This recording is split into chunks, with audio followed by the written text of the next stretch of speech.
Baiklah, bismillahirrahmanirrahim. Assalamualaikum warahmatullahi wabarakatuh. Bapak Ibu sekalian, alhamdulillah kita kembali ke kajian Jumat petang pada hari ini. Insya Allah nanti kita akan melanjutkan bahasan kita mengenai kitab Al-Usul Al-Iman. Insya Allah pada sore hari ini kita mulai hadis ke-21. Ya.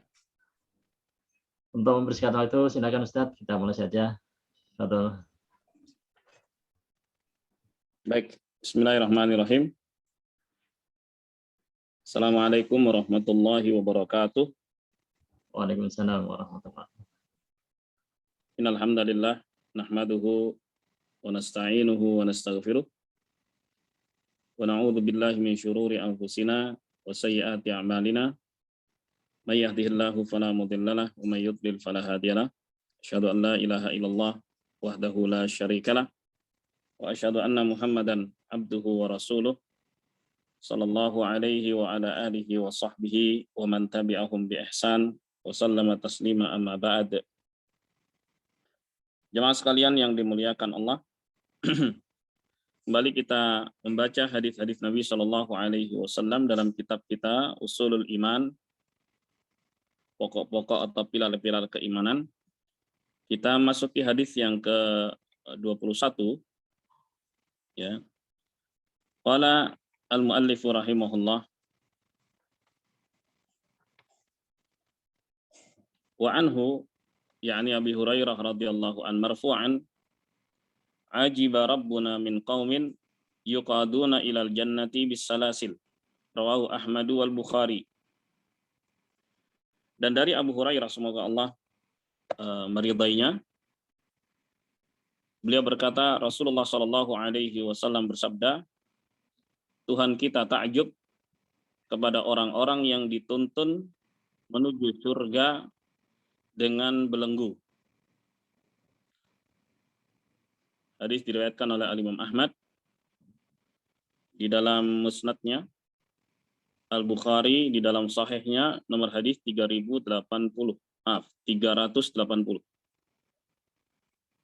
Baik. Dalam hadis ini Nabi Shallallahu alaihi wasallam mengatakan Tuhan kita takjub. Ya. Kalimat ini menetapkan itsbatu sifatil ajab lillahi subhanahu wa ta'ala, penetapan sifat takjub bagi Allah subhanahu wa ta'ala yang sesuai dengan kebesarannya dan kemuliaannya, tidak sama dengan makhluknya. Lalu Nabi Shallallahu alaihi wasallam mengatakan min qaumin yuqaduna ilal jannah bis salasil. Allah takjub kepada orang-orang yang dituntun, digiring menuju surga dengan belenggu. Ya, ini munculkan pertanyaan, kok bisa digiring menuju surga dengan belenggu? Baik. Jadi maknanya annahum usiru wa quyyidu hala kaunihim kuffaran fil jihadi fi sabilillah. Tsumma ba'da dzalika aslamu. Jadi ini kisahnya, mereka adalah para tawanan di dalam jihad fi sabilillah. Ada pasukan muslimin, pasukan kufar. Baik. Mereka yang tertangkap itu menjadi tawanan. Nah, orang-orang ini ketika mereka menjadi tawanan dan tahanan, ya, kemudian mereka masuk Islam, singkat ceritanya begitu. Jadi justru dengan sebab status mereka sebagai tawanan dan tahanan membuat mereka mendapatkan hidayah dari Allah Subhanahu wa taala. Akhirnya mereka masuk Islam. Ya. Kemudian baik Islamnya sampai akhirnya mati sebagai muslim. Ya, singkat ceritanya begitu.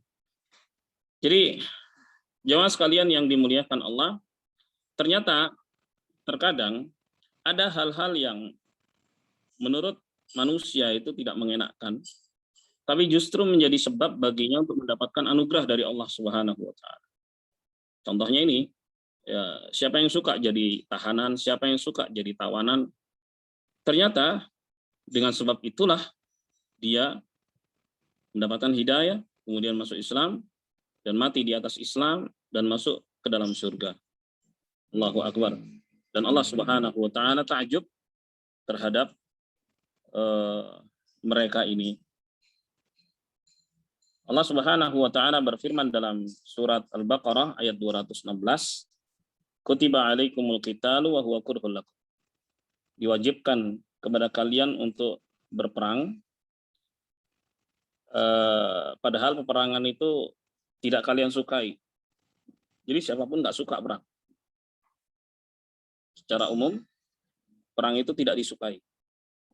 Tapi ketika saatnya datang, kemudian turun kewajiban dari Allah Subhanahu wa Ta'ala, baik, maka angkat senjata walaupun tidak disukai.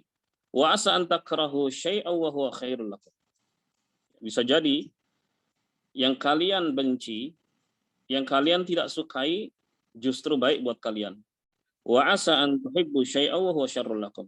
Dan bisa jadi yang kalian sukai justru itu buruk bagi kalian. Nah, begitulah dalam kehidupan. Terkadang seorang mendapatkan suatu hal misalnya dari takdir Allah Subhanahu wa Ta'ala, enggak dia sukai. Baik. Enggak dia sukai. Baik. Ternyata justru itu baik bagi dia. Terkadang seorang mendapatkan sesuatu yang dia sukai dan efeknya tidak baik baginya. Ya. Wallahu ya'lamu wa antum la ta'lamun. Allah Subhanahu wa Ta'ala Maha tahu apa yang tidak kalian ketahui. Jadi jamaah sekalian yang dimuliakan Allah, apapun yang terjadi pada kita, ya, maka berserahlah kepada Allah Subhanahu wa Ta'ala. Seandainya itu kebaikan, maka bersyukurlah kepada Allah Subhanahu wa Ta'ala dan berharaplah kepadanya agar berberkah. Seandainya itu adalah keburukan, maka bersabarlah dan berharaplah kepada Allah Subhanahu wa Ta'ala agar endingnya itu adalah kebaikan. Jemaah sekalian yang dimuliakan Allah. Baik. Kemudian kita masuk hadis berikutnya. Hadis ke-22. Qala al-muallif rahimahullah, wa an Abi Musa al-Asy'ari radhiyallahu anhu qala Rasulullah sallallahu alaihi wasallam, ma ahadun asbaru ala adan yasma'uhu min Allah yad'una lahul walada thumma yu'afihim wa yarzuquhum, rawahul Bukhari. Dari Abu Musa al-Asy'ari, semoga Allah meridainya, beliau berkata, Rasulullah sallallahu alaihi wasallam bersabda, tidak ada seorang pun yang lebih sabar dari gangguan, celaan, cacian, makian yang dia dengar dibandingkan dengan Allah Subhanahu wa Ta'ala. Mereka mengklaim bahwa Allah memiliki anak. Jadi klaim manusia bahwa Allah memiliki anak itu sama saja cacian dan makian kepada Allah Subhanahu wa Ta'ala. Sebagaimana dalam hadis yang lain, hadis kudusi, Allah Subhanahu wa Ta'ala berfirman, ya, wa syatamani ibnu Adam wa lam yakul lahu dzalik. Anak Adam mencaci makiku padahal mereka enggak boleh melakukannya. Fa amma syatmuhu iyaya fa qauluhu ittakhadallahu walada. Adapun cacian makian mereka kepada Allah Subhanahu wa Ta'ala adalah ucapan mereka bahwa Allah memiliki anak. Wa anal ahadus samad, padahal aku Maha Satu dan satu-satunya tempat bergantung hambaku. Lam yalid wa lam yulad wa lam yakul li kufuwan ahad. Allah Subhanahu wa Ta'ala tidak beranak, tidak pula diperanakkan, dan tidak ada satupun yang setanding dan setara dengan Allah Subhanahu wa Ta'ala. Jadi hadis ini menunjukkan bahwa anggapan bahwa Allah punya anak itu adalah caci maki kepada Allah Subhanahu wa Ta'ala. Nah, hadis ini menerangkan kemahasabaran Allah Subhanahu wa Ta'ala. Kemahasabaran Allah Subhanahu wa Ta'ala. Walaupun ada di antara manusia yang mengatakan bahwa Allah punya anak, ya, Allah Subhanahu wa Ta'ala tetap bersabar. Tsumma yu'afihim wa yarzuquhum. Allah Subhanahu wa Ta'ala masih memberikan keselamatan kepada mereka dan masih memberikan rizki kepada mereka. di dunia ini ya, di dunia ini. Artinya orang-orang yang ingkar kepada Allah, orang-orang yang mencaci maki Allah Subhanahu wa taala, bahwa dia punya anak masih sehat-sehat saja, masih juga dapat kesejahteraan di dunia ini menunjukkan kemahasabaran Allah Subhanahu wa taala. Sampai kapan? Ya, Allah Subhanahu wa taala memberikan batas toleransi sampai datangnya ajal. Ya. Karena kata Nabi Shallallahu alaihi wasallam, innamal a'mal bil khawatim. Sungguhnya amalan itu dilihat dari ujungnya. Dilihat dari akhirannya. Baik. Jemaah sekalian yang dimuliakan Allah, dan Nabi Shallallahu alaihi wasallam juga mengatakan dalam hadis yang lain, innallaha yaqbalu taubatal 'abdi ma lam yughargir. Sungguhnya Allah senantiasa menerima taubat hambanya selama belum sekarat. Jadi selama belum sekarat. Baik. Ya, artinya selama orang itu masih hidup, betapapun besar dosa dia, ya masih ada kesempatan untuk bertobat pada Allah Subhanahu wa taala. Tapi kalau sudah datang ajalnya dan tidak bertobat kepada Allah, pasti akan dihukum oleh Allah Subhanahu wa taala. Jemaah sekalian yang dimuliakan Allah, baik, hadis ini diriwayatkan oleh Al-Imam Al-Bukhari, nomor hadis 6099 dan juga nomor 7378. Al-Imam Muslim dalam sahihnya nomor hadis 2804.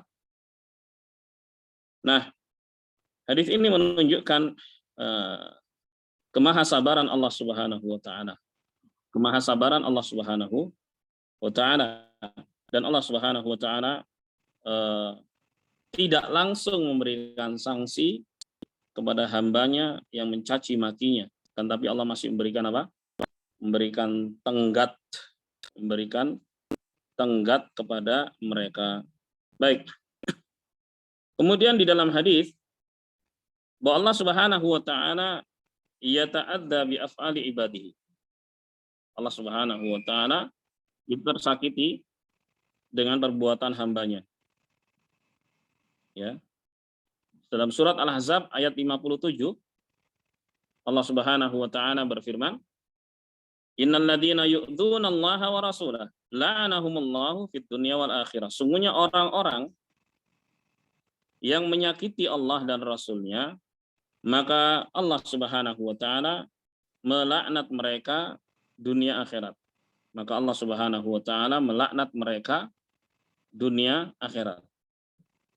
Kemudian dalam hadis yang sahih Nabi Shallallahu alaihi wasallam bersabda, Allah Subhanahu wa taala berfirman, yu'dini ibnu Adam. Anak Adam menyakitiku. Ya. Yasubbud dahar wa anad dahar. Mereka mencela waktu, padahal aku adalah penciptanya. Biyadil amr, seluruh perkara di tanganku. Uqallibul laila wan nahar, akulah yang membolak-balikkan siang dan malam. Itu kata Allah Subhanahu wa taala. Jadi dalam ayat ini dan hadis ini menegaskan bahwa hamba Allah Subhanahu wa taala melakukan perbuatan-perbuatan yang menyakiti Allah Subhanahu wa taala. Gitu. Muncul pertanyaan, apakah perbuatan-perbuatan itu berdampak bagi Allah Subhanahu wa taala? Maka jawabannya tidak. Sama sekali tidak. Tidak berdampak bagi Allah. Walaupun perbuatan yang dilakukan adalah perbuatan menyakiti Allah Subhanahu wa taala. Tapi tidak berdampak sama sekali bagi Allah Subhanahu wa taala. Dalam surat Muhammad ayat 32 ya, Allah Subhanahu wa taala berfirman, innal ladzina kafaru wa saddu an sabilillahi wa syaqqur rasula min ba'di ma tabayyana lahumul huda la yadurrullaha syai'an. Sungguhnya orang-orang yang kafir dan mereka menghalangi tegaknya aturan Allah Subhanahu wa taala, mereka menentang Rasulullah Shallallahu alaihi wasallam setelah jelas petunjuk bagi mereka. sekali-kali mereka tidak membahayakan Allah sama sekali. Jadi apa yang mereka perbuat, berbagai bentuk halangan dan rintangan untuk tegaknya aturan Allah itu tidak membahayakan Allah sama sekali. Sama sekali. Ya. Jadi kemaksiatan-kemaksiatan yang dilakukan oleh hambanya itu tidak berdampak bagi Allah Subhanahu wa taala. Sama sekali. Sebaliknya juga ketaatan-ketaatan yang dilakukan oleh hambanya itu tidak bermanfaat sedikit pun bagi Allah Subhanahu wa taala. Kenapa? Karena Allah nggak butuh sama sekali dengan hambanya. Dalam hadis kudusi, Allah Subhanahu wa taala berfirman, ya ibadi law anna awwalakum wa akhirakum wa insakum wa jinnakum kanu ala atqa qalbi rajulin wahidin minkum. Ma zada dzalika fi mulki syai'a. Wahai hamba-hambaku, kalau kalian semua yang pertama sampai yang terakhir, jin maupun manusia, hati kalian sama seperti hati orang yang paling bertakwa. Siapa dia? Rasulullah sallallahu alaihi wasallam. Beliau pernah mengatakan, ana atqakum wa akhsyakum lillah. Aku adalah orang yang paling bertakwa dan yang paling takut kepada Allah. Jadi kalau seluruh jin dan manusia dari yang pertama sampai yang terakhir semuanya hatinya sama seperti hati Rasulullah sallallahu alaihi wasallam. Kata Allah, itu tidak menambah sedikit pun kekuasaanku. Ya, sebaliknya, law anna awwalakum wa akhirakum wa insakum wa jinnakum kanu ala afjari qalbi rajulin wahidin minkum mana qasadalika min mulki syai'a. Seandainya kalian semua dari yang pertama sampai yang terakhir jin maupun manusia, hati kalian sama seperti hati iblis. Ya, jadi semuanya itu sama seperti iblis. Kata Allah, itu tidak mengurangi kekuasaanku sedikit pun. Menunjukkan bahwa Allah sama sekali nggak butuh dengan hambanya. Mau mereka bertakwa atau tidak, itu tidak ngaruh sedikit pun kepada Allah Subhanahu wa taala. Bahkan dalam surat Ibrahim ayat 8, in takfuru antum wa man fil ardi jami'an fa innallaha la ghaniyyun hamid.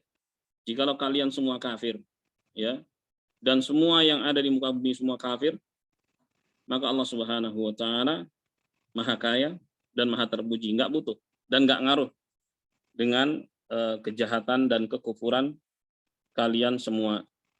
Jemaah sekalian yang dimuliakan Allah, jadi walaupun manusia melakukan perbuatan-perbuatan yang menyakiti Allah Subhanahu wa taala, akan tapi itu tidak berdampak bagi Allah Subhanahu wa taala. Saya beri ilustrasi, jemaah yang dimuliakan Allah, contoh saja, mencubit itu adalah perbuatan menyakiti. Ya, mencubit adalah perbuatan menyakiti. Tapi kalau yang mencubit anak-anak, yang dicubit adalah orang dewasa yang kuat kekar gitu, maka nggak ngaruh sama sekali. Ya. Nah, ini ada contoh dan permisalan. Ya. Baik. Mencaci maki Allah, mengatakan bahwa Allah Subhanahu wa taala itu memiliki anak. Baik, itu menyakiti Allah Subhanahu wa taala. Tapi sama sekali nggak berdampak bagi Allah Subhanahu wa taala. Justru dampaknya akan kembali kepada pelakunya sendiri. Kalau dia nggak taubat kepada Allah Subhanahu wa taala sampai ajal datang, maka dia akan kekal selamanya. Na'udzubillah min dzalik, di neraka. La ilaha illallah. Jemaah sekalian yang dimuliakan Allah. Baik.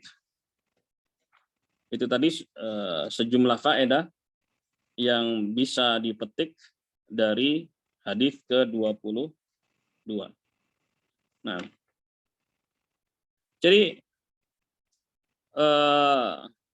pemberian rizki, ya, kemudian kesejahteraan itu tidak serta-merta menunjukkan kasih sayang Allah Subhanahu wa taala kepada hambanya.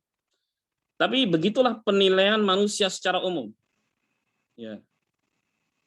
Ya. Sebagaimana firman Allah Subhanahu wa taala, fa ammal insanu idza mabtalahu rabbuh fa akramahu wa na'amahu fa yaqulu rabbi akraman. Ya, manusia jika diuji oleh Tuhannya, Allah Subhanahu wa taala berikan kemuliaan kepadanya, berikan kesejahteraan padanya, berikan harta kepadanya. Apa komentarnya? Ya, manusia akan mengatakan, Tuhanku memuliakanku. Itu penilaian umum manusia. Jadi mereka menilai disayang Tuhan kalau diberi kesejahteraan dan kekayaan. Keumuman manusia begitu. Sebaliknya, wa amma idza mabtalahu faqadara alaihi rizquh. Ya. Adapun ketika manusia diuji oleh Allah, dua-duanya ujian loh. Dikasih kesenangan itu ujian, dikasih kesulitan itu juga ujian. Jadi keliru kalau seorang menganggap ujian itu ketika dapat kesulitan saja, tidak. Kesenangan dan kesejahteraan juga ujian. Tapi manusia umumnya begitu, ketika diuji oleh Allah Subhanahu wa taala dibatasi rezekinya, fayaqul rabbi ahanan. Manusia akan mengatakan Tuhanku menghinakanku. Tuhanku menghinakanku. Subhanallah. Nah, ini merupakan penilaian umum manusia. Jadi seakan-akan kasih sayang Allah Subhanahu wa taala selalu terkait dengan kesejahteraan. Selalu terkait dengan kesejahteraan. Sungguhnya pembalasan sungguhnya itu ya di akhirat kelak. Ya. Itulah pembalasan sungguhnya. Kalaupun ada pembalasan di dunia, itu juga bernilai ujian. Baik. Ketika seorang bertakwa, kemudian diganjar oleh Allah dengan kebaikan di dunia ini, ganjaran itu pun adalah ujian baginya. Karena selama orang hidup di dunia, maka itu adalah ujian dan cobaan. Baik. Allah Subhanahu wa taala berfirman atau hadis Nabi Shallallahu alaihi wasallam, beliau pernah bersabda, baik,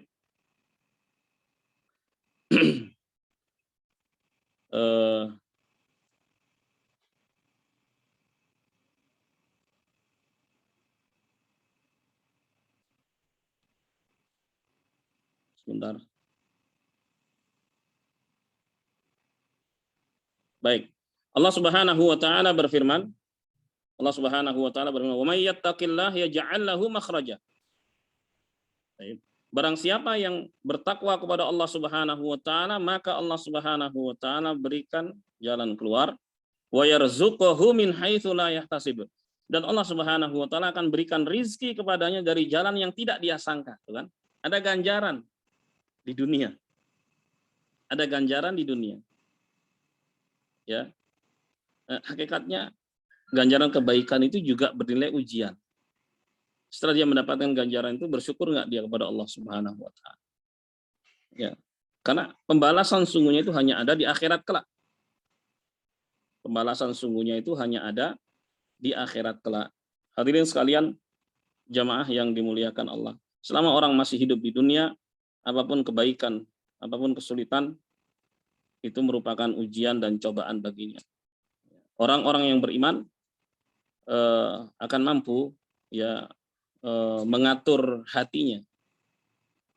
Ketika mereka mendapatkan anugerah, mereka bersyukur, dan ketika mendapatkan ujian dan cobaan, mereka bersabar. Nabi Shallallahu alaihi wasallam takjub kepada mereka.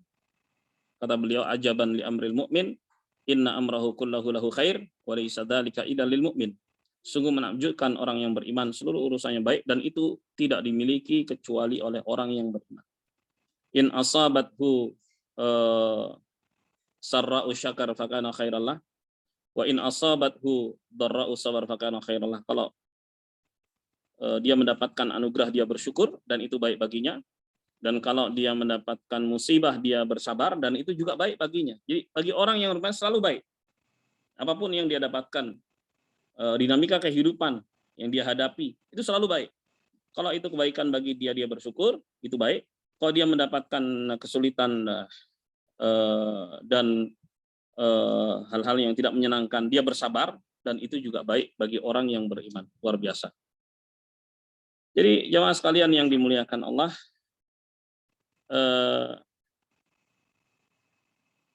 hadis ini, kembali kepada hadis kita, Allah Subhanahu wa taala betul-betul maha sabar walaupun dicaci maki oleh sebagian hambanya dengan mengatakan bahwa Allah punya anak, tapi Allah masih memberikan kesehatan kepada mereka, masih memberikan rizki kepada mereka, ya. Dan jangan tertipu, yang demikian itu merupakan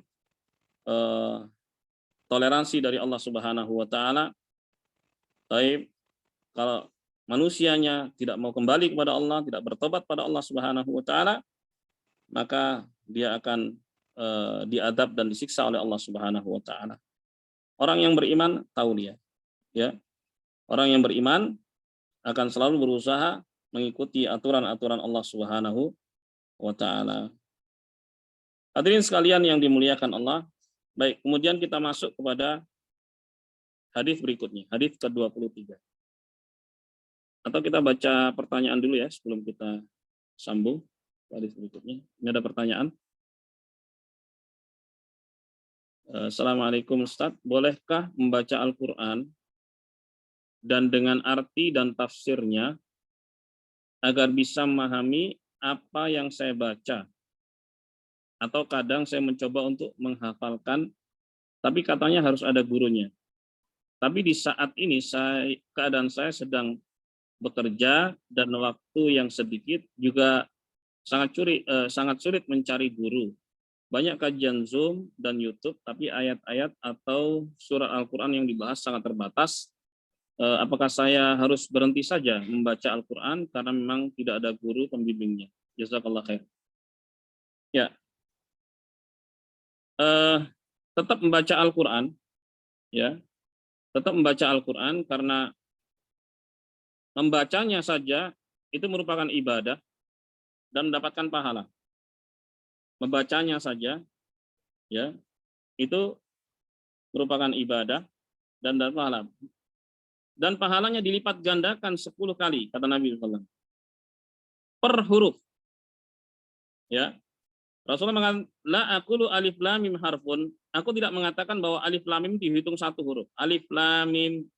Aku tidak mengatakan itu. Walakin aqul alif harfun, lam harf, mim harf. Ya. Kan tapi alif itu dihitung satu, lam itu dihitung satu, mim dihitung satu. Jadi 3 kali 10 menjadi 30. Menjadi 30. Baik. Ini menunjukkan apa? Keutamaan baca saja. Bahkan Nabi SAW bersabda, khairukum man ta'allama al-Qur'an wa 'allama. Sebaik-baik kalian adalah orang yang belajar mengajar Al-Qur'an. Ya, mulai dari baca dulu. Jadi kalau ada semangat tadi ingin lebih paham, ya, dimulai dari membaca terjemahan yang ada, ya. Ya alhamdulillah ada terjemahan itu membantu. Baik, tapi enggak semua terjemahan itu mencukupi untuk kita bisa paham. Tapi nggak apa-apa baca. Ketika nggak paham bisa tanya kepada ahlinya, kepada orang yang lebih alim tentang hal tersebut. Alhamdulillah sekarang banyak sekali yang bisa ditanya, ya, para asatid, ya, terkait dengan firman-firman Allah Subhanahu wa taala tersebut. Jadi apa yang sudah dilakukan sudah baik, teruskan dan harapan saya tingkatkan, ya. Paling tidak mohon kepada Allah Subhanahu wa taala agar Allah berikan kemudahan, ya, agar bisa memahami ayat-ayat Al-Qur'an tersebut. Demikian. Bagus pertanyaannya. Baiklah jamaah sekalian yang dimuliakan Allah, nanti pertanyaan berikutnya bisa disusulkan melalui chat box. Sekarang saya masuk pada hadis ke-23. Baik. Jemaah sekalian yang dimuliakan Allah, walahu an Abi Hurairah radhiyallahu anhu. Dan diriwayatkan oleh Al-Bukhari dalam sahihnya nomor 6040, Muslim dalam sahihnya nomor 2637. Dari sahabat yang mulia Abu Hurairah, semoga Allah meridainya. Beliau berkata, Rasulullah sallallahu alaihi wasallam bersabda, "Innallaha tabaraka wa ta'ala idza ahabba 'abdan nada, ya Jibril, innallaha yuhibbu fulanan fahibbah, fayuhibbuhu Jibrilu. Thumma yunadi Jibrilu fis sama', innallaha yuhibbu fulanan fahibbuh, fayuhibbuhu ahlus sama' wa yudha'u lahul qabul fil ard." Kata Nabi Shallallahu alaihi wasallam, sungguhnya jika Allah Subhanahu wa taala mencintai hambanya, maka Allah akan panggil, wahai Jibril, sungguhnya Allah mencintai si fulan, cintailah dia. Jadi Allah berbicara kepada Jibril, ya, bahwa Allah mencintai si fulan, kamu cintai dia. Maka orang itu dicintai oleh Jibril alaihissalam. Tsumma yunadi Jibrilu fis sama. Kemudian Jibril menyeru di langit kepada para malaikat. Nah, para malaikat adalah penduduk langit. Ya. Di setiap lapisan langit ada malaikat-malaikat. Banyak sekali jumlahnya, dan yang tahu jumlahnya hanya Allah Subhanahu wa taala. Baik. Jibril menyeru kepada penduduk langit, "Innallaha yuhibbu fulanan fahibbu." Sungguhnya Allah Subhanahu wa taala mencintai si fulan, maka cintailah dia. Fayuhibbu adus sama. Kemudian orang itu pun dicintai oleh seluruh penghuni langit. Wa yud'u lahul qabul fil ard. Kemudian dia dibuat diterima di muka bumi. Orang tersebut ya dibuat diterima di muka bumi. Nah, hadirin sekalian yang dimuliakan Allah, hadis ini menunjukkan bahwa Allah Subhanahu wa taala mencintai. Ya. Dan juga terdapat penetapan sifat cinta bagi Allah yang sesuai dengan kebesarannya dan kemuliaannya, tidak sama dengan cinta makhluk. Ya, sebagaimana sifat-sifat yang lainnya. Banyak di dalam ayat yang menguatkan hal ini, di antaranya surah Al-Maidah ayat 54, Allah Subhanahu wa taala berfirman, "Fasaufa ya'tillahu biqaum yuhibbuhum wa yuhibbuna." Maka Allah Subhanahu wa taala akan datangkan orang-orang yang Allah cinta kepada mereka, mereka pun cinta kepada Allah Subhanahu. Dalam surat Al-Baqarah 222, Allah Subhanahu wa taala berfirman, "Innallaha yuhibbut tawwabina wa yuhibbul mutatahhirin." Sungguhnya Allah Subhanahu wa taala mencintai orang-orang yang bertaubat, orang-orang yang suka bertaubat, salah, beristighfar, mohon ampun pada Allah. Wa yuhibbul mutatahhirin, dan Allah mencintai orang-orang yang selalu menjaga kesucian. Jadi ayat-ayat maupun hadis-hadis ini menunjukkan bahwa Allah memiliki sifat cinta yang sesuai dengan kebesarannya dan kemuliaannya dan tidak sama dengan makhluknya. Dan hadis ini juga menunjukkan bahwa Allah mencintai orang-orang yang taat kepadanya. Allah mencintai orang-orang yang taat dan bertakwa kepadanya. Dan ketika Allah mencintai hambanya, maka Allah serukan kepada Jibril untuk mencintainya, dan agar Jibril menyerukan kepada seluruh penghuni langit agar mencintai orang tersebut. Maka ini merupakan dalil annahu yajibu an nuhibba man yuhibbuhullah. Wajib bagi kita untuk mencintai orang-orang yang dicintai oleh Allah. Bagaimana kita tahu? Ya, dalam ayat tadi, wallahu yuhibbut tawwabin, Allah mencintai orang-orang yang bertaubat, ya, yang suka bertobat. Kalau salah ya minta maaf, kemudian dia bertobat dari kesalahannya. Ya, Allah cinta sama mereka, kita harus cinta juga pada orang-orang tersebut. Ya, Allah mencintai orang-orang yang selalu menjaga kesuciannya. Nah, kita juga mencintai mereka, gitu. Karena Allah Subhanahu wa taala. Sebaliknya, kita juga membenci orang-orang yang dibenci oleh Allah Subhanahu wa taala. Ya, Allah membenci kekufuran, maka kita harus benci pada kekufuran. Allah membenci kemaksiatan, kita juga harus membenci kemaksiatan. Demikian pula pelakunya dibenci oleh Allah, maka kita pun membenci mereka karena Allah Subhanahu wa taala. Inilah yang disebut dengan al-wala wal bara.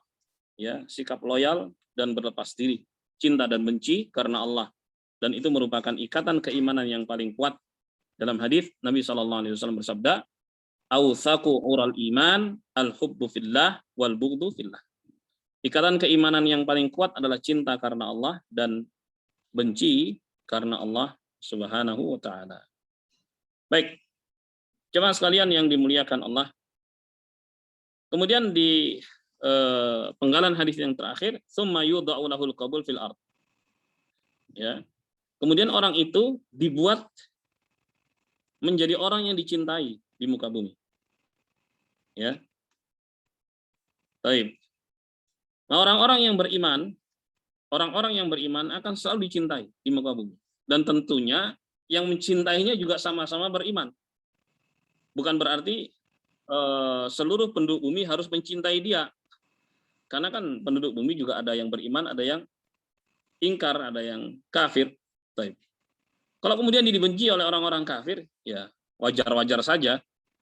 Karena memang begitu keadaannya. Orang yang beriman akan dicintai dengan orang-orang yang beriman. Dan akan selalu begitu.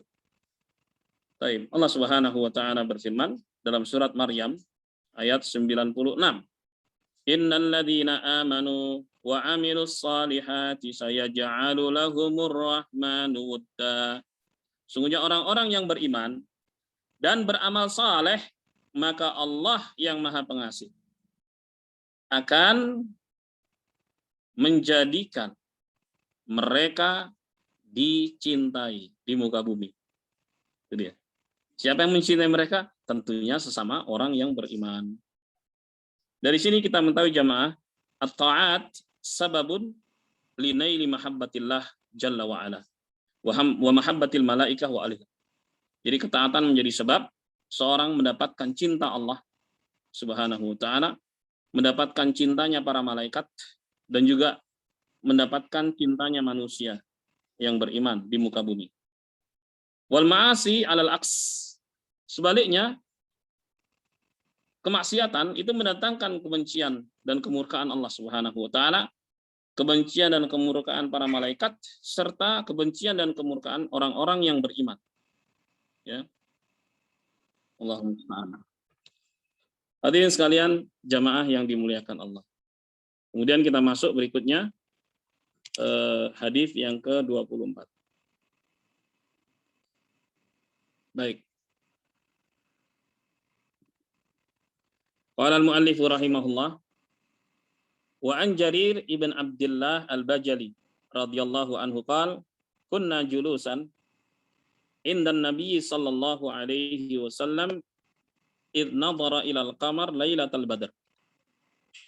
Kata Jarir bin Abdullah, semoga Allah meridainya, kami pernah bermajelis dengan Nabi sallallahu alaihi wasallam, tiba-tiba beliau menatap bulan purnama. Jadi malam itu malam purnama. Qala, kemudian beliau mengatakan, innakum satarawna rabbakum kama tarawna hadzal qamar la tudamuna fi ru'yati. Sungguhnya kalian bakal melihat Tuhan kalian sebagaimana kalian melihat bulan purnama ini tanpa perlu desak-desakan. Ya. Jadi waktu itu bermajelis, mereka desak-desakan. Coba kalian lihat bulan purnama, ya, semuanya ngelihat bulan purnama, nggak perlu desak-desakan. Lalu Nabi mengatakan kalian bakal melihat Tuhan kalian kelak, ya, seperti kalian melihat bulan purnama. Jadi yang diserupakan oleh Nabi SAW adalah cara melihatnya, bukan Allah seperti bulan, bukan. Karena Nabi mengatakan la tudamuna fi ru'yati, kalian nggak perlu desak-desakan ketika melihat bulan purnama. Seperti itulah nanti kalian melihat Allah Subhanahu wa taala. Baik. Kemudian Nabi SAW bersabda, fa in istata'tum alla tughlabu ala salatin qabla tulu'is syams wa qabla ghurubiha faf'alu. Jikalau kalian mampu untuk menjaga, nggak pernah terluput dari salat sebelum terbitnya matahari yaitu salat subuh, dan dari salat sebelum tenggelamnya matahari yaitu salat asar, maka jagalah. Jaga dua salat ini, subuh dan asar. Jangan sampai luput, jangan sampai lewat. Ya. Karena itu di antara sebab untuk bisa mendapatkan ganjaran yang besar, yaitu melihat Allah Subhanahu wa taala Sang Pencipta secara langsung tanpa penghalang. Tsumma qara, kemudian Nabi SAW membaca firman Allah dalam surat Thaha ayat 130. Fasbir ala ma yaquluna wasabbih bihamdi rabbika qabla tulu'i syamsi wa qabla ghurubiha. Bersabarlah engkau wahai Muhammad sallallahu alaihi wasallam atas ucapan mereka, nyinyiran mereka, celaan makian mereka, sabar saja. Dan tetaplah engkau salat, ya, engkau puji Tuhanmu Subhanahu wa taala sebelum terbitnya matahari dan sebelum tenggelamnya, yaitu laksanakan salat subuh dan asar. Ya. Ayat ini menjadi dalil, ya, untuk menjaga dua salat ini. Ya. Bukan berarti hanya dua salat ini saja, di salat 5 waktu. Ya, khususnya dua salat ini, salat subuh dan salat asar. Salat subuh itu sering luputnya karena ketiduran. Kalau salat asar sering luputnya karena kesibukan. Ya, waktunya tanggung kan gitu. Kalau waktu zuhur kan pas jam istirahat gitu. Kalau asar itu tanggung. Kadang orang nunda dan seterusnya akhirnya lewat. Allahul musta'an. Jadi wasiat dari Nabi SAW, jaga 2 sholat ini. Jaga 2 sholat ini. Melebihi atau ekstra dibandingkan sholat yang lain. Baik. Hadis diriwayatkan oleh Al-Bukhari, Muslim, Abu Daud, Tirmidzi, dan Ibnu Majah. Hadisnya sahih. Baik, sekarang kita ulas. Hadis ini menunjukkan bahwa di antara kebiasaan para sahabat Nabi SAW adalah bermajlis dengan Rasulullah. Ya, bermajlis dengan Rasulullah SAW. Tujuannya apa? Untuk mendapatkan ilmu dari Nabi SAW. Jadi kebiasaan para salaf, pendahulu kita yang saleh, salafus saleh, para sahabat radhiyallahu anhum, adalah hadir di majelis ilmu. Ada majelis ilmu, mereka hadir. Taib. Ya, karena dengan menghadiri majelis ilmu, seorang akan dimudahkan masuk ke surga. Rasulullah SAW bersabda, "Man salaka tariqan yaltamisu fihi ilman, sahhalallahu lahu bihi tariqan ila jannah." Barang siapa yang menempuh jalan dengan menuntut ilmu agama, maka Allah akan mudahkan jalan baginya menuju surga. Ya, dengan ilmu agama seorang tahu halal haram, perintah larangan, ya, maka dengan itu mudah jalannya menuju surga. Tinggal apa? Tinggal diamalkan. Ya, kalau dia cuma sekedar tahu aja nggak diamalin, ya nggak ada manfaatnya sama sekali. Baik. Tapi itu memudahkan dia. Kalau dia sudah tahu rambu-rambunya menuju surga, maka itu jelas lebih mudah daripada orang yang tidak tahu. Sebab itu Allah mengatakan, hal yastawil ladina ya'lamuna wal ladina la ya'lamun. Apakah sama orang yang berilmu dengan orang yang tidak berilmu? Jelas nggak sama. Baik. Nah, ini kebiasaan mereka. Kemudian dalam salah satu majelis, ya, Nabi SAW tiba-tiba menatap bulan purnama. Menatap bulan purnama. Baik. Kemudian beliau mengatakan, innakum satarawna rabbakum kama tarawna hadzal qamar. Kalian bakal melihat Tuhan kalian ini, ya, sebagaimana kalian melihat bulan. Sebagaimana kalian melihat bulan. Baik. Dan melihat Allah Subhanahu wa taala itu adalah nikmat yang paling besar bagi penduduk surga. Baik. Allah Subhanahu wa taala berfirman, lilladzina ahsanul husna wa ziyadah. Ya. Bagi orang-orang yang berbuat baik, dia akan mendapatkan surga dan tambahan. Ya, tambahan di sini adalah melihat Allah Subhanahu wa taala secara langsung. Dalam hadis yang lain, innakum satarawna rabbakum ayanan. Sungguhnya kalian bakal melihat Tuhan kalian secara langsung.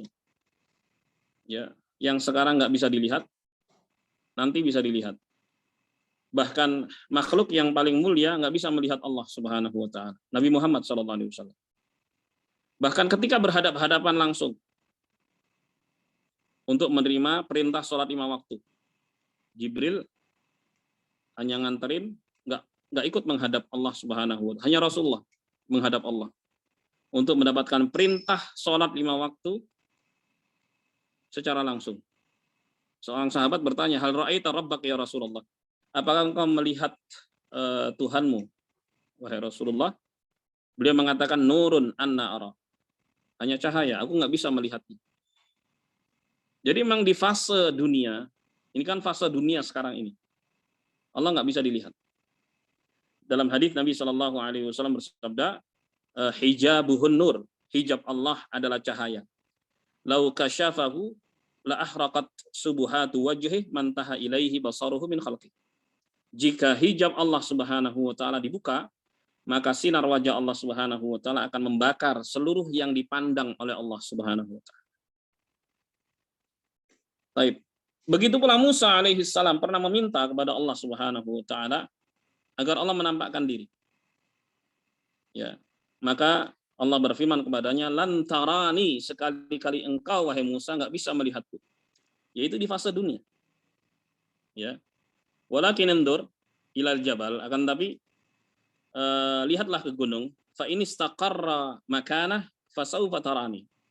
Seandainya gunung itu tetap pada posisinya, niscaya engkau bisa melihatku.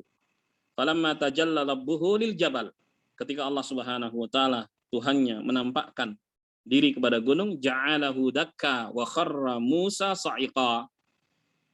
Baik, maka gunung itu hancur sehancur-hancurnya, dan Musa pun tersungkur pingsan. Jadi di fase dunia Allah Subhanahu wa taala nggak bisa dilihat. Ya. Kita nggak bisa melihat Allah Subhanahu wa taala. Bukan berarti yang tidak terlihat itu nggak ada. Ya. Sebab sebagian orang ingin mendangkalkan akidah bahwa suatu yang ada itu harus terlihat. Gitu. Seperti para orientalis dan juga orang-orang ateis dan sebagainya selalu omongannya ke sana. Suatu yang ada itu harus terlihat. Ya. Nggak mesti begitu. Jemaah sekalian yang dimuliakan Allah, dan ketika manusia beriman kepada Allah Subhanahu wa taala yang enggak terlihat, itu merupakan keimanan terbesar kepada perkara yang gaib. Alladzina yu'minuna bil ghaib. Ya. Jadi orang-orang yang bertakwa, yang beriman kepada Al-Qur'an, orang-orang yang sifat pertamanya adalah beriman kepada gaib. Beriman kepada yang gaib yang terbesar adalah keimanan kepada Allah Subhanahu wa taala. Nggak kelihatan, tapi beriman. Allahu Akbar. Maka balasannya besar nanti di akhirat kelak. Allah Subhanahu wa taala akan menampakkan diri kepada mereka. Dibuka hijab Allah Subhanahu wa taala. Dan itu merupakan kenikmatan terbesar bagi penduduk surga. Sehingga mereka lupa dengan kenikmatan-kenikmatan yang sebelumnya mereka nikmati dari kelezatan surgawi. Jemaah sekalian yang dimuliakan Allah. Dan Nabi motivasi kepada para sahabatnya. Ya. Jadi sabar saja hidup di dunia dengan berbagai macam dinamika dan cobaan-cobaannya, ya, tetap beriman, istiqamah di atas petunjuk Allah Subhanahu wa taala. Pasti kalian akan mendapatkan anugerah besar, yaitu melihat Allah Subhanahu wa taala. Ya. Lalu beliau sallallahu alaihi wasallam memberikan kiat untuk bisa mendapatkan nikmat tersebut. Kata Nabi, fa in istata'tum alla tughlabu. Kalau kalian mampu, ya, enggak kalah. Siapa yang ngalahin? Setan. Yang ngalahin seorang untuk terluput dari sholat subuh dan sholat asar itu setan. Makanya Rasul mengatakan, siapa yang mampu berjuang, ya, untuk tidak dikalahkan sama setan. Ya. Baik. Dengan menjaga salat qabl tulu'il fajr, sebelum qabl tulu'is syams, sebelum terbitnya matahari, yaitu salat subuh, wa qabl ghurubiha, dan sebelum sebelum tenggelamnya matahari, yaitu salat asar. Jaga. Itu wasiat dari Nabi Shallallahu Alaihi Wasallam. Ya, jaga. Ai ijtahidu fil muhafadzati ala hatainis salatain fi waqtihima. Betul-betul bersungguh-sungguhlah dalam menjaga dua salat ini pada waktunya. Ya, litahdau yaumal qiyamah bi ru'yatillah subhanahu wa taala, agar kalian mendapatkan, ya, keutamaan dengan melihat Allah Subhanahu wa taala di hari kiamat kelak. Ini keutamaannya besar sekali. Jaga sholat subuh dan sholat asar. Jemaah sekalian yang dimuliakan Allah, hadis ini hadis yang agung. Di dalamnya juga terkandung penetapan ru'yatul mu'minin rabbihim yaumal qiyamah, bahwa Allah Subhanahu wa taala akan bisa dilihat oleh hamba-hambanya yang beriman di hari kiamat. Wa hiya min a'dhamin ni'am allati tu'ta yaumal qiyamah, dan ini termasuk nikmat yang paling besar yang dianugerahkan kelak di hari kiamat, ikraman lahum, sebagai bentuk pemuliaan untuk mereka. Wala syai'a aladzu alaihim min ru'yati rabbihim subhanahu wa ta'ala. Tidak ada yang lebih lezat bagi penduduk surga dibandingkan melihat Tuhan mereka subhanahu wa ta'ala. Fahiya aladzu indahum min jami'in na'im wal maladdat allati hum fiha. Dan melihat Allah Subhanahu wa taala merupakan nikmat terbesar bagi penduduk surga dibandingkan dengan nikmat-nikmat yang lain yang mereka rasakan. Ya, walidzalika yamnahum Allahu hadil karamah. Sebab itu Allah Subhanahu wa taala anugerahkan kemuliaan ini kepada mereka, fa yarawnahu ayanan, sehingga mereka bisa melihat Allah secara langsung bi absarihim, dengan pandangan-pandangan mata mereka. Allahu akbar, Allahu akbar. Kemudian hadis ini juga jamaah yang dimuliakan Allah terdapat anjuran alal muhafadzati ala salawatil khams, untuk selalu menjaga salat 5 waktu, la siyamal fajr wal asr, terlebih salat subuh dan salat asar. Wa anna dzalika sababun li ru'yatillah azza wa jalla yaumal qiyamah, karena ini merupakan sebab ya seorang bisa melihat Allah Subhanahu wa taala di hari kiamat kelak. Dan sebaliknya, man lam yuhafidz 'ala shalawatil khams, siapa yang tidak menjaga salat 5 waktu, fa innahu yahrumu min ru'yatillah yaumal qiyamah, maka dia diharamkan untuk bisa melihat Allah Subhanahu wa taala di akhirat kelak. Wallahu a'lam bissawab. Jemaah, inilah sejumlah hadis, 5 hadis kita baca, 21, 22, 23, 24. 4 ya, 4 hadis. Mudah-mudahan bermanfaat. Dan kurangnya mohon maaf. Silakan yang mau bertanya. Ini ada sejumlah pertanyaan. Saya baca dulu. Assalamualaikum Ustaz. Waalaikumsalam. Masih bahwa sholat asar dan sholat subuh itu harus dijaga. Dan ini kalau pemahaman saya khusus di sholat subuh dan sholat asar tadi, antara waktu adzan dengan qomat itu doanya tidak pernah ditolak. Yang saya rasakan adalah ketika melaksanakan itu, pemahaman itu ada kenikmatan. Apakah hal yang semacam ini termasuk iman terhadap gaib? Satu itu. Yang kedua, mohon informasi atau penjelasan batasan bisa memelihara sholat asar dan subuh itu, batasannya, sehingga nanti di hari kiamat itu bisa berjumpa dengan Allah. Itu saja, terima kasih. Assalamualaikum warahmatullahi wabarakatuh. Iya, seorang berdoa kapanpun dia berdoa, baik itu di antara adzan dan iqamah ataupun di waktu-waktu yang lainnya, itu termasuk beriman kepada yang gaib. Karena itu bagian keimanan kepada Allah.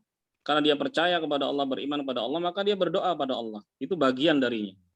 Kemudian yang kedua, tentang penjagaan terhadap sholat subuh dan sholat asar. Ya dijaga, jangan sampai luput, jangan sampai lewat gitu. Jadi betul-betul dijaga. Walaupun misalnya harus begadang karena banyak pekerjaan di malam hari, ya dia sediakan waker supaya dia bisa bangun di pagi hari, atau dia ingatkan keluarganya, bangunkan saya nanti waktu subuh, dan usaha-usaha lainnya. Ya, kalaupun di siang hari seperti sekarang ini, setelah kerja, dia ingat-ingat terus bahwa dia harus melaksanakan sholat asar pada waktunya. Dia berusaha untuk selalu menjaga. Bagaimana kalau dalam keadaan safar misalnya, ketika ada kemudahan untuk menjamak sholat, baik itu jamak takdim ataupun jamak takhir, ya boleh-boleh saja. Itu juga bagian dari menjaga sholat. Karena di situ ada kemudahan dan keringan. Intinya jangan sampai kemudian sholat itu terluput, keluar dari waktunya. Allahumma musta'an. Demikian jawabannya. Baik, Pak Kasih. Jadi berusaha untuk selalu menjaga pada waktunya. Ini ada pertanyaan. Assalamualaikum Ustaz. Waalaikumsalam warahmatullahi. Tips agar mudah bersabar dalam menghadapi ujian. Menurut panduan hadis bagaimana? Baik. Yang kedua, jika sudah taubat, terus kumat lagi, menyesal lagi, taubat lagi, sulit istiqomah, maka Tuhan marah. Baik. Jemaah sekalian yang dimuliakan Allah, ya, sabar itu maknanya pengendalian diri. Ya, sabar itu maknanya pengendalian diri. Biasanya seorang akan bergejolak jiwanya, ya, ketika menghadapi sesuatu yang tidak disukai. Baik. Nah, ketika dia mampu kendalikan dirinya, jangan sampai keluar gejolak itu dengan ucapan yang buruk atau perbuatan yang buruk. Itulah makna sabar. Itulah makna sabar. Jadi seorang tahu dulu makna sabar itu apa. Ada sih gejolak gitu, gejolak, tapi dia mampu kendalikan. Ya, bagaimana usahanya untuk menjalani itu? Ya, dia istirja, mengembalikan segalanya kepada Allah dengan mengucapkan innalillah wa inna ilaihi rajiun. Kami adalah milik Allah dan kami akan kembali kepada Allah. Itu namanya istirja atau istighfar, astagfirullahaladzim, atau nyebut subhanallah, Allahu akbar. Kalimat-kalimat yang membuat seorang itu ingat Allah. Ya, itu akan membuat gejolak dalam dirinya itu teredam. Ya, tidak sampai keluar dengan kata-kata yang buruk ataupun perbuatan yang buruk. Nah, itulah yang disebut dengan kesabaran. Itulah yang disebut dengan kesabaran. Terus bagaimana cara melatihnya? Melatihnya ya dengan latihan sabar. Kata Nabi SAW, innamas sabru bitasabbur. Kesabaran itu dilatih. Ya, karena kesabaran itu bisa saja berbentuk anugerah. Ada orang yang dari sononya memang sabaran dia. Tapi ada juga orang yang dasarnya nggak sabaran. Yang nggak sabaran inilah hendaknya dia berlatih. Innamal ilmu bitta'allum wa innamas sabr bitasabbur. Ilmu itu didapat dengan belajar, ilmu sabar itu didapat dengan berlatih. Gitu. Banyak hal yang bisa dijadikan sebagai alat latih kesabaran. Apapun yang tidak mengenakkan. Ya, bisa besar, bisa kecil. Nabi SAW bersabda, "Ma yusibul muslima min nasabin wala wasabin wala ghammin wala hammin wala uznin wala adan hatta syaukatu yusyakuha illa kafarallahu biha min khataya." Tidaklah menimpa seorang muslim baik itu keletihan, rasa sakit, gundah gulana, galau, ya kesedihan, gangguan-gangguan, bahkan duri yang menusuk tubuhnya, kalau dia sabar, itu bisa menggugurkan dosa-dosanya. Jadi itulah yang bisa dijadikan sebagai alat untuk berlatih sabar. Kecepit pintu misalnya, keiris pisau misalnya, kemudian mendengar ada piring pecah misalnya, nah, coba kendalikan. Itu pengendali. Seorang berlatih di situ. Kalau dia berlatih, insya Allah dia akan menjadi kuat. Ya. Dan orang yang kuat itu, kata Nabi SAW, adalah orang yang mampu mengendalikan diri. Laisa syadidu bisur'ah. Orang kuat itu bukanlah orang yang selalu menang, bela diri. Innamas syadid man yamliku nafsahu indal ghadab. Hanya saja orang yang kuat adalah orang yang mampu menguasai dirinya ketika dia marah. Baik. Kemudian pertanyaan berikutnya, bagaimana ketika seorang bertaubat, kemudian dia ulangi lagi? Perlu diketahui jamaah. Taubat kepada Allah Subhanahu wa ta'ala, ya, itu syaratnya 3. Yang pertama berhenti, menyesal dan tidak akan mengulangi, dan ini harus jujur. Ya, manusia nggak bisa menilai orang lain, dirinya sendiri lah yang tahu. Dia jujur nggak tuh dalam bertobat? Berhenti, menyesal dan tidak akan mengulangi. 3 itu poin. Teorinya mudah, pelaksanaannya nggak mudah, butuh perjuangan. Saya ulangi, berhenti, menyesal dan tidak akan mengulangi. Jadi kalau seorang dalam hatinya masih entar lagi gitu, belum tobat ya. Tobat yang benar, taubatun nasuh, syaratnya 3, seperti dikatakan oleh An-Nawawi rahimahullah, berhenti, menyesal dan tidak akan mengulangi. Jadi kalau dia betul-betul jujur dia bertobat. Saat itu ya, dia jujur, benar-benar jujur. Nggak ada niatan-niatan buruk untuk mengulangi. Nggak taunya seiring berjalannya waktu, dia jatuh lagi, terpeleset lagi. Ya tobat lagi dia. Begitu caranya. Ya. Karena memang selama orang hidup, godaan-godaan pasti banyak. Dari hawa nafsu, ya, dari setan, dan sebagainya. Dia harus berjuang dulu. Kalau dia terjatuh lagi, maka dia tobat lagi. Insya Allah itu tidak termasuk bermain-main. Kecuali kalau memang dia niatkan di dalam hati. Saya katakan ini harus jujur dalam hati, dari lubuk hati yang paling dalam.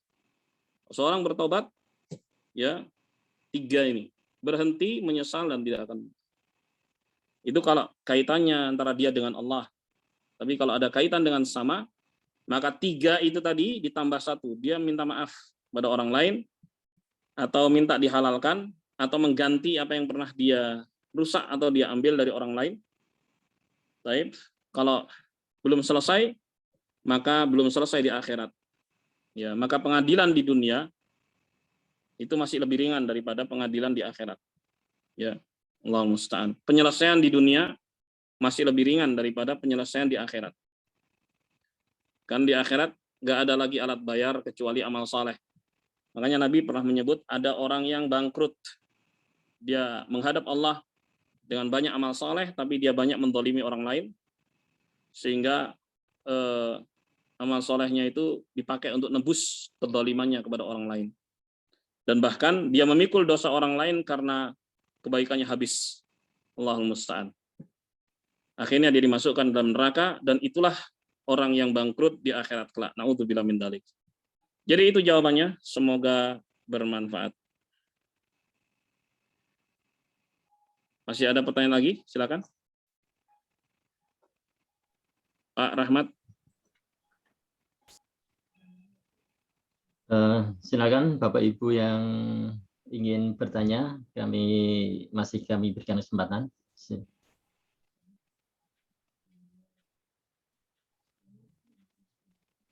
Pak Tri tadi mau tanya.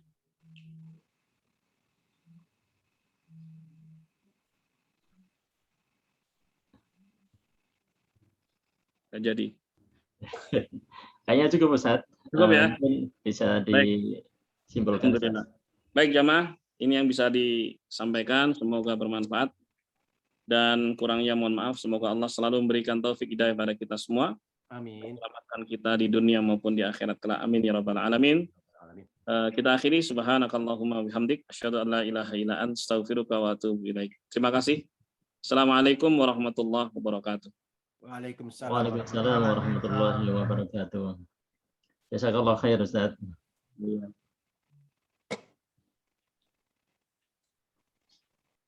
Alhamdulillah sehat.